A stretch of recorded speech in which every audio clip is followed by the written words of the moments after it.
मैं इस पूरे कल्टीवेशन वर्ल्ड का इकलौता इंसान हूँ, क्योंकि मेरी असली ताकत जितनी ज्यादा बढ़ती है दुनिया को मेरा कल्टीवेशन उतना ही कम दिखाई देता है। दूसरों की नजर में मैं बस एक निकम्मा, रोज मुफ्त की रोटियां तोड़ने वाला, सिर्फ ची रिफाइनिंग स्टेज का कमजोर कल्टीवेटर हूँ। लेकिन जिस दिन पूरा सेक्ट तबाही के कगार पर पहुंचा, मुझे मजबूर होकर हाथ उठाना पड़ा और फिर मैंने सिर्फ ची रिफाइनिंग की शक्ति से ऐसा वार किया कि दुश्मन एक ही झटके में मिट गया। बस इतनी ही ताकत थी तुम्हारी। ये इंसानी ताकत नहीं हो सकती। क्या वो सच में हमारा डरपोक सीनियर ब्रदर है? लेकिन मैंने अपनी ताकत जानबूझकर नहीं छुपाई थी, ना ही मुझे भीड़ की खाल में शेर बनने का शौक था। असल वजह कुछ और थी। मैंने इस विकृत कल्टीवेशन वर्ल्ड का वो सच देख लिया था जिसे कोई नहीं जानता। एक ऐसा नियम जिससे कोई नहीं बच सकता। ऊंचा कल्टीवेशन लेवल मतलब तय मौत। इस दुनिया के सारे कल्टीवेटर्स असल में चोर हैं और चोरों का अंजाम सिर्फ एक होता है, मौत। हर 1000 साल में हेवनली डाव जागता है। उसके बाद जितने भी कल्टीवेटर्स नैसेंट सोल से ऊपर पहुंच चुके होते हैं, या तो रहस्यमय तरीके से गायब हो जाते हैं या हेवनली ट्रिब्यूलेशन में राख बन जाते हैं। दुनिया सोचती है कि वो असेंशन में फेल हुए, लेकिन सिर्फ मैं जानता हूँ उन्हें हेवनली डाव खुद निगल जाता है। इस दुनिया में कल्टीवेशन का अंतिम अंजाम है खुद हेवनली डाव का भोजन बन जाना। उस रात भी मैं हमेशा की तरह चुपचाप सेक्ट के पीछे वाले ग्रेवयार्ड पहुंचा। चांदनी काली थी और मैं बड़ी आदत से एक नई कब्र खोद रहा था। गड्ढे में पड़ा था एक बूढ़ा आदमी, काले रोब में, जिसके शरीर से अभी भी डरावनी लाल आभा निकल रही थी। वो एक स्पिरिट ट्रांसफॉर्मेशन एक्सपर्ट था, ब्लड फीन सेक्ट का एल्डर। मरने के बाद भी उसके शरीर के चारों तरफ प्रोटेक्टिव ऑरा घूम रही थी। मैंने गुस्से में थूक निकला। मरना तो इसे वैसे भी था। रात के अंधेरे में हमारे चीनियन सेक्ट में घुसकर चोरी करने आया था। ऊपर से मेरी वेजिटेबल गार्डन भी रौंद दी। अभी लगाए थे ओकरा। अगर मैं इसे नहीं मारता तो और किसे मारता? मैं जितना उसकी लाश को देखता उतना चढ़ता जा रहा था। अगले ही पल मेरी उंगलियों पर नीली आग की एक छोटी लौ जल उठी। मैंने कैजुअली उसे लाश पर फेंक दिया और वो शरीर जो हजारों साल पुराने डिवाइन आयरन जितना कठोर था, पलक झपकते राख बन गया। सबूत मिटाना जरूरी होता है, वरना लोग मुझे साइकोपैथ समझ लेते। कब्र बंद करने के बाद मैंने आदतन आसमान की तरफ देखा, लेकिन इस बार मेरा चेहरा सफेद पड़ गया। मेरी दिखाई देने वाली कल्टीवेशन लेवल अचानक बढ़कर ची रिफाइनिंग थर्ड लेयर 99% हो चुकी थी। नहीं, ये बुरा है। मैं तुरंत मेडिटेशन में बैठ गया। मेरे शरीर के अंदर एक प्राचीन उल्टा घूमता हुआ व्हील दिखाई दिया। यही मेरी सबसे बड़ी सीक्रेट थी। इस व्हील की वजह से मेरी असली ताकत जितनी बढ़ती, दुनिया को मैं उतना कमजोर दिखाई देता। इस दुनिया में कल्टीवेशन रेल्म्स थे: chi refining, foundation establishment, golden core, nascent soul, spirit transformation, void refinement, fusion, great और ट्रिब्यूलेशन। लेकिन हेवनली डाओ की निगरानी में स्पिरिट ट्रांसफॉर्मेशन पीक ही इस दुनिया की लिमिट थी। सिर्फ मैं एक्सेप्शन था, क्योंकि मेरा ची रिफाइनिंग थर्ड लेयर असल में फ्यूजन रेल्म के बराबर था। अभी जो मैंने नीली आग इस्तेमाल की थी, उससे मेरी स्पिरिचुअल पावर थोड़ी और रिफाइन हो गई, और यही सबसे खतरनाक बात थी। अगर ये लेवल और बढ़ा तो मैं ग्रेट में एंटर कर जाऊंगा, और ब्रेक थ्रू के दौरान निकलने वाली एनर्जी हेवनली डाओ की नजर से कभी नहीं बचती। अब से हाथ कम चलाने होंगे। पहले जाकर सोता हूँ, शायद थोड़ी कल्टीवेशन खुद ब खुद कम हो जाए। सुबह हुई। हजारों किलोमीटर में ये सबसे बड़ा राइचियस सेक्ट माना जाता था, लेकिन मेरी पर्पल बैम्बू पीक पूरे 72 पीक्स में सबसे गरीब थी, क्योंकि यहाँ सिर्फ 3 लोग रहते थे। एक मास्टर जो 10 साल से क्लोज डोर कल्टीवेशन में था, एक छोटी जूनियर सिस्टर जो हर दिन सेक्ट को फिर से महान बनाने का सपना देखती थी, और मैं, एक शांतिप्रिय सीनियर ब्रदर जो लड़ाई से जितना हो सके दूर रहता था। नींद से उठते ही नीचे पहाड़ी से शोर सुनाई दिया। मैं पहुंचा तो देखा एक मोटा कल्टीवेटर हाथ में स्पिरिट स्टोन्स उछालते हुए मेरी जूनियर सिस्टर को तंग कर रहा था। उसका नाम था सू चिंगे, और वो पर्पल बैम्बू पीक की सबसे प्यारी चीज थी। हर पीक को रिसोर्सेज मिलते हैं। तुम लोग हमारा हिस्सा क्यों काट रहे हो? मोटा आदमी हंस पड़ा। क्योंकि तुम्हारी पर्पल बैम्बू पीक कूड़े का ढेर है। तुम्हारा मास्टर शायद कब का मर चुका, और तुम्हारा सीनियर ब्रदर लू चेन 10 साल से सिर्फ ची रिफाइनिंग थर्ड लेयर में अटका है। सुना है कल तो नीचे गांव वालों से रोस्ट चिकन के लिए भी लड़ रहा था। कल्टीवेटर्स की बेइज्जती है वो। सू चिंग गुस्से में कांप उठी। मेरे सीनियर ब्रदर का अपमान मत करो। लेकिन अगले ही पल उस मोटे कल्टीवेटर ने अपनी प्रेशर रिलीज कर दी। Foundation establishment middle stage. सिर्फ ऑरा से ही सू चिंग की तलवार हाथ से छूट गई। फिर उसने आग का गोला बनाकर सीधे उस पर फेंक दिया। उसी पल भी मैं अचानक फिसल गया। पूरा शरीर जमीन पर घिसटता हुआ सीधे उसकी कमर से टकराया। धड़ाम। मोटा कल्टीवेटर ऐसे उड़ा जिस किसी एंशिएंट बीस्ट ने टक्कर मारी हो। वो दूर पहाड़ से टकराया और वहीं बेहोश हो गया। पूरा मैदान शांत हो गया। क्या हुआ अभी? सीनियर ब्रदर जाओ ऐसे कैसे उड़ गया? मैं जमीन पे पड़ा दर्द का नाटक कर रहा था। किस हरामखोर ने यहाँ तरबूज का छिलका फेंका? बाकी डिसाइबल्स तुरंत समझ गए, अरे जाओ सीनियर कल्टीवेशन करते समय बैलेंस खो बैठा होगा। इस निकम्मे लूचन में इतनी ताकत कहाँ? सिर्फ किस्मत अच्छी थी। सब डरकर भाग गए। सूचिंगे मेरी तरफ देखती रह गई। सीनियर ब्रदर, आप मुझे बचाने आए थे? मैंने बस खांसते हुए कपड़े झाड़े, गलती से हो गया। लेकिन उसके चेहरे पर मुस्कान आ गई। मैं जल्दी स्ट्रांग बनूंगी, फिर कोई हमारी पर्पल बैम्बू पीक को तंग नहीं करेगा। मैं कुछ पल चुप रहा। इस पागल कल्टीवेशन वर्ल्ड में अगर कोई था जिसकी मुझे सच में परवाह थी, तो वो यही लड़की थी। तभी अचानक पूरे सेक्ट में आवाज गूंजी, 3 दिन बाद हिडन ड्रैगन सीक्रेट रेल्म खुलेगा। हर सेक्ट को कम से कम 2 डिसाइपल्स भेजने होंगे। मेरा चेहरा तुरंत उतर गया, क्योंकि मैं सिर्फ शांति से जीना चाहता था, लेकिन मुसीबतें मुझे छोड़ती ही नहीं थी। सुचिंगे अचानक धीमी आवाज में बोली, सुना है हेवनली डाउ सेट का होली सन भी आएगा।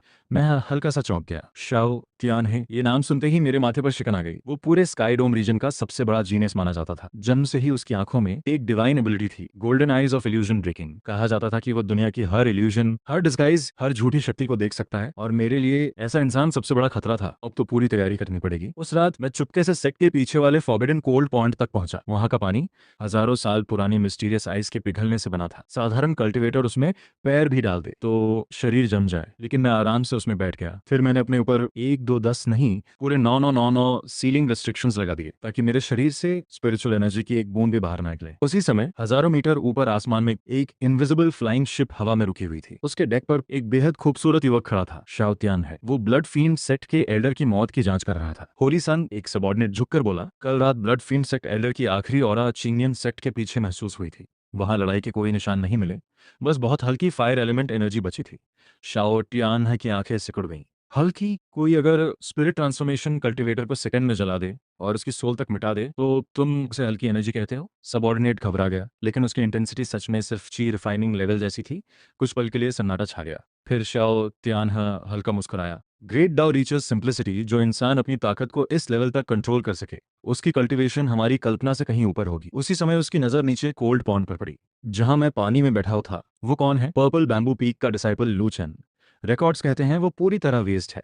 10 साल में कुछ हासिल नहीं किया। शाओ त्यानहा की सुनहरी आंखें चमक उठी। एक वेस्ट कल्टीवेटर जो इस फ्रीजिंग पॉन्ड में बैठकर भी एक्सप्रेशन नहीं बदल रहा। यहाँ तक कि फाउंडेशन एस्टैब्लिशमेंट कल्टीवेटर्स भी कुछ सेकंड में जम जाएं। इंटरेस्टिंग, या तो वो टेरिफाइंग बॉडी कल्टीवेटर है या वही व्यक्ति जिसे हम ढूंढ रहे हैं। फिर उसने आदेश दिया, सीक्रेट रेयम ट्रायल के दौरान इस लू चेन पर खास नजर रखी जाए। मैं देखना चाहता हूं अगर उसे मौत के किनारे धकेला जाए तो वो कैसा रिएक्शन देगा। मैंने दूर से उसकी ऑरा महसूस की और लंबी सांस छोड़ दी। आखिरकार शक हो ही गया, अब छुपने से काम नहीं चलेगा। तभी अचानक मेरे दिमाग में एक आइडिया आया। मैंने जेब से एक पुराना मुड़ा तोड़ा मास्क निकाला। ये मास्क मैंने बोर्डम में बनाया था, लेकिन इसकी एबिलिटी खतरनाक थी। इसे पहनने के बाद ग्रेट रम से नीचे कोई भी मेरी असली पहचान नहीं देख सकता था। मैंने मास्क को हाथ में घुमाया और हल्की मुस्कान दी। बाहर की दुनिया में तुम लोग मुझे यूजलेस ची रिफाइनिंग कल्टीवेटर समझते हो, मुझे कोई फर्क नहीं पड़ता, लेकिन सीक्रेट रेल्म के अंदर मैं मौत बन जाऊंगा। उम्मीद है कोई बेवकूफ मुझे मजबूर नहीं करेगा। 3 दिन बाद हिडन ड्रैगन सीक्रेट रेल्म खुल गया। पांचों सेक्ट्स के हजारों डिसाइपल्स उत्साह से भरे एंट्रेंस के बाहर जमा थे। उनके सामने एक विशाल स्पेस वॉर्टेक्स घूम रहा था। उससे निकलती एंशिएंट ऑरा हवा तक को भारी बना रही थी। सेक्ट मास्टर की आवाज गूंजी, सीक्रेट रेल्म 7 दिन तक खुला रहेगा। अंदर जाने के बाद सब रैंडम लोकेशंस पर टेलीपोर्ट होंगे। 7वें दिन एग्जिट फिर खुलेगा। जो बाहर नहीं आया वो हमेशा के लिए अंदर फंस जाएगा। और याद रहे, सीक्रेट रेल्म के डीपेस्ट एरिया में सील्ड टेरर मौजूद है। कोई भी कोर रीजन में जाने की कोशिश ना करे। मैं सबसे पीछे खड़ा था, पूरा शरीर तैलिस्मन से ढका हुआ।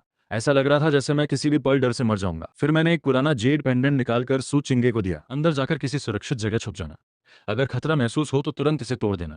सू चिंगे ने पेंडेंट पकड़ लिया, लेकिन फिर धीरे से बोली, मैं कुछ स्पिरिट हर्ब्स भी ढूंढना चाहती हूँ ताकि आपके लिए पिल्स बना सकूं। आपकी बॉडी बहुत कमजोर है। मैं कुछ पल उसे देखता रहा, फिर हेल्पलेस होकर मुस्कुरा दिया। ये लड़की बहुत सीधी है। अगले ही पल सीक्रेट रेल्म ओपन। हजारों डिसाइपल्स एक साथ वॉर्टेक्स की तरफ दौड़े और मैं भी भीड़ में गायब हो गया। एक तेज चक्कर आया, फिर मेरी आंखों के सामने एक विशाल एंशिएंट फॉरेस्ट उभरा। चारों तरफ आसमान छूते पेड़ थे। मैंने जम्हाई ली, कोई पेड़ ढूंढकर सो जाता हूँ, लेकिन तभी मेरी डिवाइन सेंस ने कुछ महसूस किया। दूर एक लाल रंग की स्पिरिट हर्ब चमक रही थी। उससे खून जैसी खुशबू आ रही थी। रेड ब्लड ड्रैगन ग्रास, इतनी रेयर हर्ब आउटर एरिया में। मैंने तुरंत समझ लिया ट्रैप, और सचमुच 3 चिंगम सेक्ट डिसाइपल्स लालच में उसकी तरफ दौड़ पड़े। मैंने सिर हिलाया। मूर्ख, जैसे ही उनमें से एक ने हर्ब छूने की कोशिश की, धड़ाम, जमीन फट गई। एक विशाल स्टोन आर्मर्ड पाइथन बाहर निकला। उसने मुंह खोला और सबसे आगे वाले डिसाइपल को पूरा निकल गया। बाकी 2 डरकर भागने लगे, लेकिन अगले ही सेकंड पाइथन की पूंछ ने उन्हें हवा में उड़ा दिया। दोनों बॉडीज वहीं मांस के टुकड़ों में बदल गई। उसके बाद पाइथन वापस हर्ब के पास जाकर बैठ गया। वो एक 4th ऑर्डर पीक बीस्ट था, जिसकी ताकत हाफ गोल्डन कोर कल्टीवेटर के बराबर थी। लेकिन मेरे चेहरे पर कोई बदलाव नहीं आया। कल्टीवेशन वर्ल्ड ऐसा ही होता है। लालच अक्सर मौत से हाथ मिलाकर आता है। मैंने उस स्पिरिट हर्ब को देखा और अचानक सोचा, इससे शराब बनाऊं तो स्वाद बुरा नहीं होगा। मैंने नीचे से एक छोटा पत्थर उठाया। कोई स्पिरिचुअल पावर इस्तेमाल नहीं की, सिर्फ उंगली से कैजुअली फ्लिक किया। अगले ही पल फट, पत्थर सीधे पाइथन की खोपड़ी में घुस गया। उसकी आर्मर लाइक स्केल्स टोफू की तरह टूट गईं। विशाल बॉडी जमीन पर गिर पड़ी। मैंने नाक सिकोड़ ली। आजकल के सांपों में मैनर्स ही नहीं रहे। सीनियर को देखकर ग्रीटिंग तक नहीं करते। मैं स्पिरिट हर्ब उठाने ही वाला था कि अचानक मेरी डिवाइन सेंस ने किसी की आहट पकड़ ली। कोई आ रहा है, और वो भी परिचित लोग। कुछ ही सेकंड बाद जंगल की दूसरी तरफ से आवाजें सुनाई दी। 4th order peak rock Python को एक ही बार में मार दिया। कोई स्पिरिचुअल फ्लक्चुएशन भी नहीं बची। ये प्योर फिजिकल अटैक था, कम से कम golden core late stage body cultivator. मैंने पेड़ की छाया में खड़े खड़े लंबी सांस छोड़ी। मुसीबत अगले ही पल एक लड़के की आवाज़ गूंजी। मैंने आंखें घुमाई। इतनी सस्ती ट्रिक मुझ बाहर निकालना चाहती है? लेकिन तभी दूसरी तरफ से अश्लील हंसी सुनाई दी। हे पर्पल बैम्बू पीक की फेरी भाग क्यों नहीं रही? मेरे चेहरे का एक्सप्रेशन तुरंत ठंडा हो गया। मैंने पेड़ों के बीच से देखा, कुछ ब्लड फीन सेक्ट डिसाइपल्स सू चिंगा को घेर चुके थे। उनकी आंखों में गंदी नीयत साफ दिखाई दे रही थी। उनका नेता हंसते हुए बोला, अगर तुम्हें ब्लड स्लेव बनाकर रिफाइन किया तो मजा आ जाएगा। सू चिंगा ने तलवार कसकर पकड़ी। तुम लोग बाकी सेक्ट डिसाइपल्स को मार रहे हो? ब्लड फीन डिसाइपल हंस पड़ा। अगर सबको मारकर बीस्ट अटैक जैसा दिखा दें तो कौन साबित करेगा? फिर उसने हाथ बढ़ाया। चुपचाप सरेंडर कर दो, यहां तुम्हें बचाने कोई नहीं आएगा। उसी पल सू चिंगे को मेरी बात याद आई। अगर खतरा हो तो जेड पेंडेंट तोड़ देना। उसने तुरंत पेंडेंट निकाल लिया, लेकिन सामने वाले डिसाइपल ने स्नीयर किया। बुला लो जिसे बुलाना है, आज कोई मिरेकल नहीं होगा। सुचिंगे ने दांत भींचे और पेंडेंट तोड़ दिया। क्रैक। एक हल्की स्पेशल फ्लक्चुएशन फैली। मैंने माथा पकड़ लिया। सच में बुला लिया। अगले ही पल ब्लड फीन डिसाइपल्स हमला करने दौड़े। सुचिंगे की आंखें लाल हो गईं। सीनियर ब्रदर, माफ करना, शायद मैं अब आपके लिए खाना नहीं बना पाऊंगी। उसी क्षण एक काली परछाई हवा में चमकी। धड़ाम। सबकी आंखों के सामने एक मास्क्ड ब्लैक रोब्ड फिगर प्रकट हुआ। वो मैं था, लेकिन मेरी आवाज पूरी तरह बदल चुकी थी। मैंने धीरे से सिर झुकाया। इतनी इंपॉर्टेंट चीज ऐसे फेंकते नहीं है। मैंने जमीन से टूटा हुआ जेड पेंडेंट उठाया और कैजुअली पॉकेट में रख लिया। ब्लड फीन डिसाइपल्स कुछ सेकंड तक जमे रह गए। कौन है ये? सीक्रेट रेल में मॉडल कैसे घुस आया? क्योंकि इस समय मैंने अपनी सारी कल्टीवेशन पूरी तरह सील कर रखी थी। उनकी नजर में मैं बिल्कुल ऑर्डिनरी इंसान लग रहा था। उनका नेता गुर्राया, नाटक बंद कर, मर जा। उसने ब्लड ब्लेड मेरी तरफ फेंकी, लेकिन अगले ही पल मैंने सिर्फ हाथ उठाया और ब्लेड हवा में रुक गई। फिर चूर चूर, पूरा वेपन धूल बन गया। ब्लड फीन डिसाइपल्स की आंखें बाहर निकल आईं। इम्पॉसिबल, भागो, ये मॉन्स्टर है। उनके नेता ने डरकर चिल्लाया। ये कम से कम गोल्डन कोर बॉडी कल्टीवेटर है, भागो। लेकिन मैं हल्का सा मुस्कुराया। अब आए हो तो जाओगे कहाँ? अगले सेकंड धप धप धप, तीनों बॉडीज हवा में फट गईं। ना स्पिरिचुअल फ्लक्चुएशन, ना फ्लैशी अटैक, बस खून की बारिश। सू चिंगे पूरी तरह स्टंट खड़ी थी।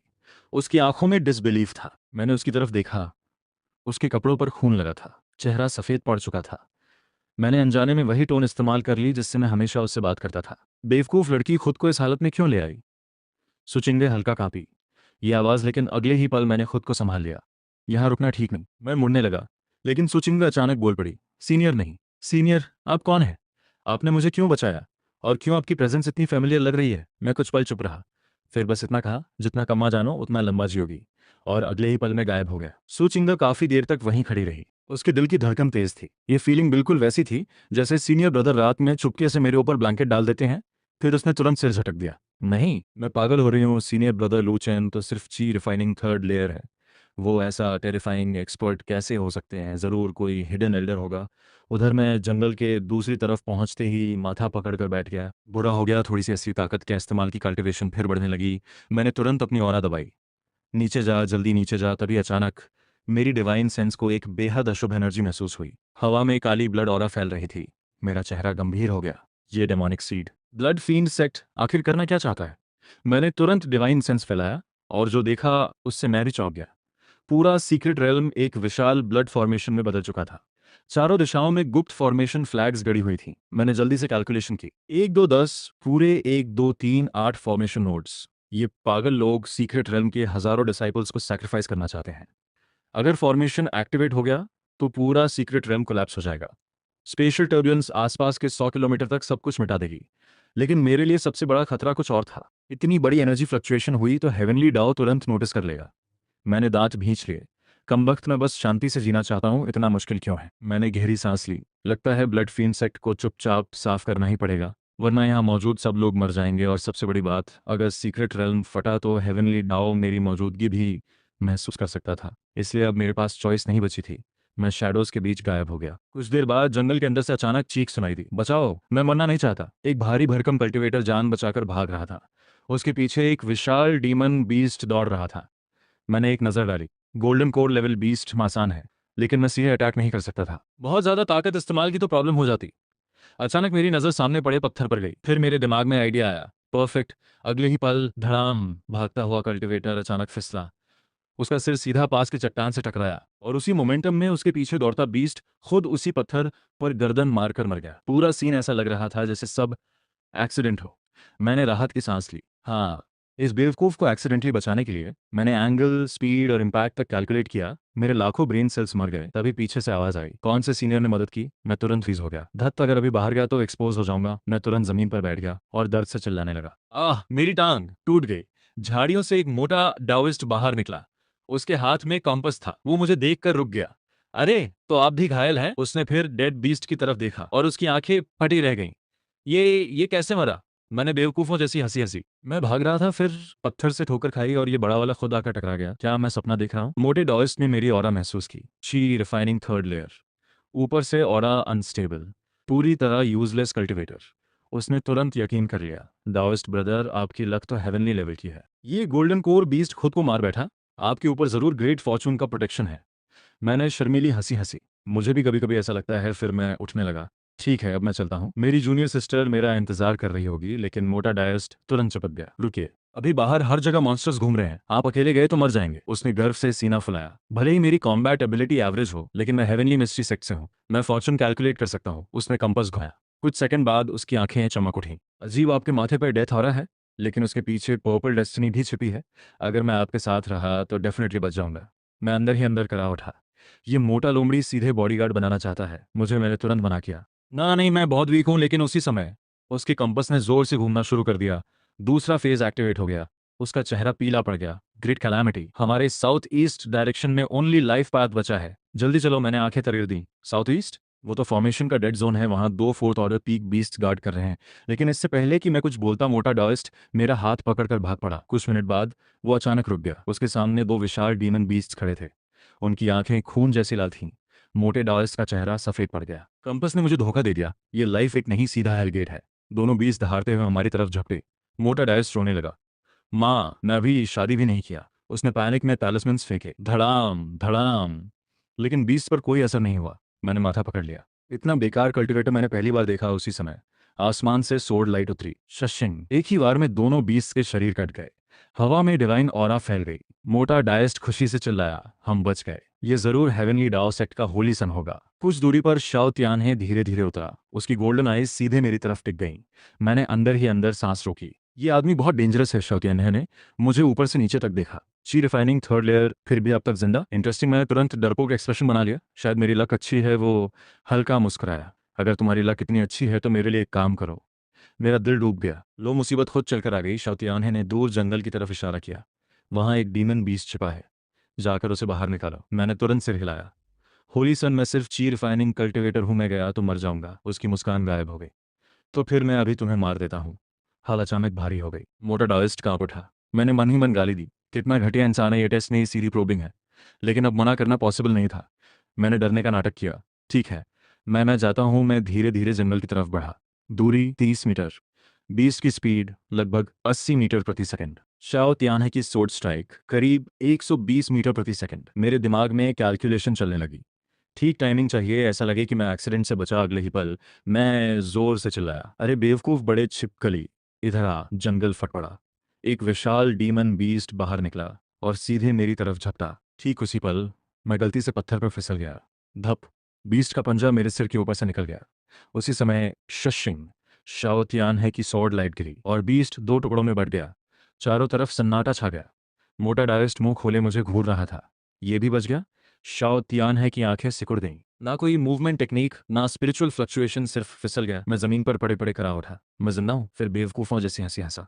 हाँ, मैं सच में नहीं मरा। शाओ तियान्हे कुछ सेकंड तक मुझे देखता रहा, फिर धीरे से मुड़ा। चलो, फॉर्मेशन कोर आगे है। अगर मरना नहीं चाहते तो मेरे पीछे रहना। ब्रदर, तुम तो कमाल के आदमी हो। इतना सब होने के बाद भी नहीं मरे।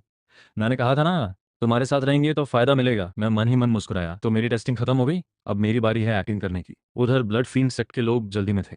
जल्दी करो, सैक्रिफाइस की स्पीड बढ़ाओ। सेंट सॉन का आदेश है, 1 घंटे के अंदर डीमन सीड को जगाना ही होगा। तभी अचानक, कौन है वहां? एक ठंडी आवाज गूंजी, तुम्हारा काल। मैं कैजुअली बाहर आया। तुम लोग मार काट करो, मैं तो बस बाथरूम ढूंढने निकला था। फिर मैंने थूक कर कहा, चलो थोड़ा इंटरेस्ट वसूल कर लेते हैं। कुछ ब्लड फील्ड सेक्ट डिसाइपल्स बंदियों को घसीट रहे थे। जल्दी चल।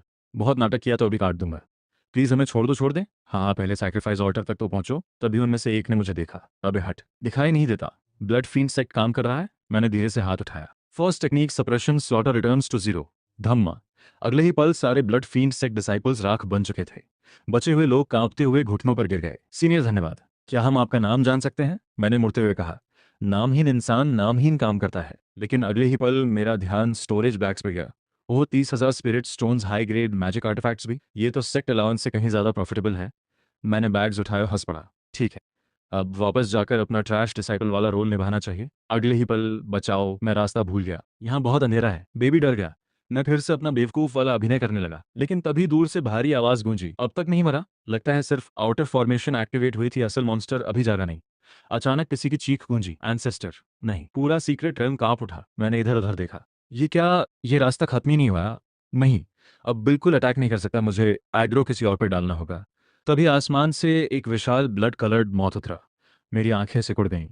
Ancient blood moth, blood fiend sect के ये पागल क्या पूरी इमॉर्टल वर्ल्ड को बर्बाद करना चाहते हैं? तभी शाओ तियान है सामने आया। इविल क्रीचर, ज्यादा मत उछल। हेवनली डाउ सोर्ड आर्ट किंग स्लैश धड़ाम। लेकिन मॉन्स्टर फिर भी नहीं मरा। मैंने गहरी सांस ली।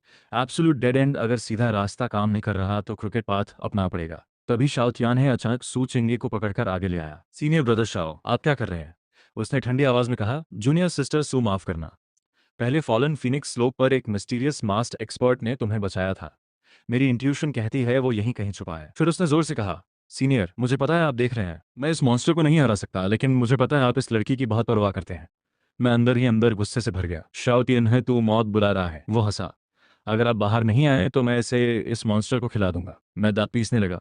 तू खुद को राइचियस सेक्ट का सेंट कहता है और लड़की को शील्ड बना रहा है, शर्म नहीं आती? तभी मॉन्स्टर सू चिंगे की तरफ झपटा। डिलिशियस शाओ तियान है की गोल्डन आइज अचानक सिकुड़ गई। क्या वो वही है? नहीं, इम्पॉसिबल। मैंने तुरंत कैलकुलेशन की। अगर मैं सीधे बचाऊंगा तो एक्सपोज हो जाऊंगा, पहले एक्टिंग करनी पड़ेगी। एब्सोल्यूट डिफेंस एक्टिवेट फैक्टोरियल धम्मा। अगले ही पल मैं जोर से चिल्लाया। मास्टर, आपकी स्पिरिट सच में मेरी रक्षा कर रही है। तो ये वही एंसेस्ट्रल ट्रेजर है? सच में जान बचा ली। बाकी लोग तुरंत मंगे तो एंशिएंट ट्रेजर ने इसे बचाया। कितनी जबरदस्त लक है। लेकिन तभी आसमान में एनर्जी इकट्ठा होने लगी। नहीं, इसे रोको। ये अटैक गॉड ट्रांसफॉर्मेशन पीक के बराबर है। अगर ये गिरा तो हम सब राख हो जाएंगे। लोग डिस्पेयर में डूब गए। क्या हम सच में मरने वाले हैं? मैं आखिरकार इरिटेट हो गया। अबे बस भी करो, इतना प्रोवोक करोगे तो सच में मर दूंगा। तभी मुझे मौका दिखा। मैं अचानक चिल्लाया, मैं तुझसे लड़ूंगा। और अगले ही पल चुप, धड़ाम, पूरा मॉन्स्टर हवा में फट गया। सब लोग स्टन रहे। उसने उसे थप्पड़ मारकर उड़ा दिया। ये भी पॉसिबल है? मैं मन ही मन खुश हुआ। Perfect acting. 2 स्टेयर्स गए। शायद ये लोग फिर भी कंफ्यूज रहेंगे। तभी किसी ने चिल्लाया, मैजिक बॉक्स मुझे दो। मैंने हाथ में गोल चीज देखकर कहा, ये क्या है? आंवले की गोली जैसी लग रही है। और बिना सोचे उसे खा गया। सभी के चेहरे सफेद पड़ गए। तुमने उसे खा लिया? वो डीमन कोर था। मैंने पेट पकड़ लिया। ओ नहीं, अब एनर्जी दब नहीं रही। लेकिन अगले ही पल मैंने डकार ली। बस थोड़ा गैस बन रहा है, शायद एक्सपायर हो चुका था। तभी पूरा सीक्रेट रेल्म टूटने लगा। खत्म, सब खत्म हो गया। हजारों एलीट डिसाइपल्स अंदर हैं। तभी शाओ तियान ने फॉर्मेशन एक्टिवेट किया। 5 एलिमेंट्स रिवर्स टेलीपोर्टेशन फॉर्मेशन। जो जीना चाहते हैं जल्दी यहाँ आओ। अगले ही पल सर्वाइवर्स बाहर टेलीपोर्ट होने लगे। कोई बाहर आ गया, वो देखो, सीनियर ब्रदर शाओ और सू जूनियर सिस्टर भी। मैं भीड़ से दूर हटता हुआ मन ही मन बड़बड़ाया, धत, मुझे जल्दी पर्पल बैम्बू पीक लौटना होगा। अब ब्रेक थ्रू दब नहीं रहा, और वो भी अभी। तभी आसमान अचानक काला पड़ गया। पूरी दुनिया कांप उठी। एक हेवनली रैथ। आसमान अचानक फटने लगा। काले बादलों के बीच सुनहरी बिजली सांपों की तरह लहराने लगी। पूरा आकाश ऐसे कांप रहा था मानो खुद हेवनली डाओ क्रोधित हो उठा हो। सभी कल्टिवेटर्स के चेहरे डर से सफेद पड़ गए। ये नॉब हेवनली ट्रिबुलेशन? लेकिन यहाँ कौन ब्रेक थ्रू कर रहा है? और इतनी भयानक ट्रिबुलेशन तो नेक्स्ट पार्ट के लिए सब्सक्राइब करें और कमेंट में पार्ट 2 लिखें।